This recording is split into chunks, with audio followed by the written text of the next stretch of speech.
Emma and Jack were a young couple in love, returning home after a weekend getaway. They boarded the last train of the night, excited to be together, even if the hour was late. The train was nearly empty, and they chose a cozy corner in the last carriage, away from the passengers.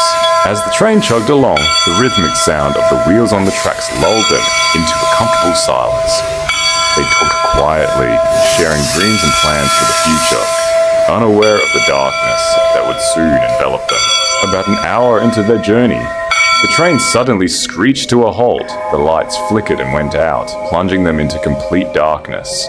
Emma clutched Jack's hand tightly. "What's happening?" she whispered, fear creeping into her voice. Jack squeezed her hand reassuringly. "It's probably just a technical issue. They'll fix it soon." Minutes passed, and the darkness remained unbroken. Jack pulled out his phone and turned on the flashlight. The beam cut through the blackness, revealing their surroundings. Everything looked normal, but there was an eerie silence, broken only by the distant hum of the train's engine. "Let's check with the conductor," Jack suggested.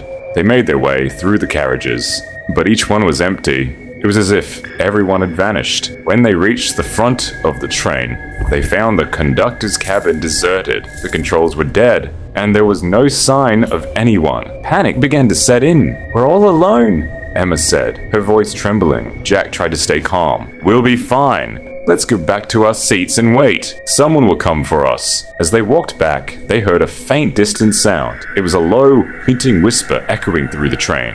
They stopped, straining to hear. "Help.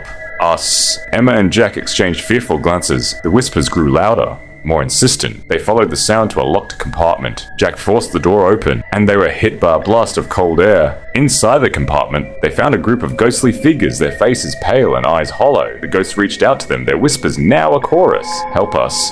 Free us." Emma and Jack backed away, terrified. The ghosts moved closer, their fingers like ice. "We're trapped.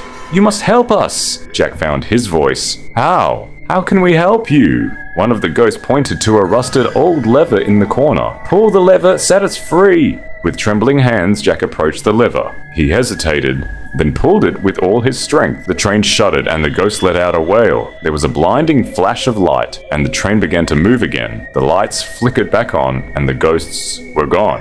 Emma and Jack were alone in the carriage once more. The train continued its journey as if nothing had happened. When they finally reached their destination, they stumbled out of the train, shaken but unharmed. They never spoke of that night again, but they knew they had encountered something otherworldly. Years later, they would learn that the train had once derailed on that same stretch of track, and the spirits of those who had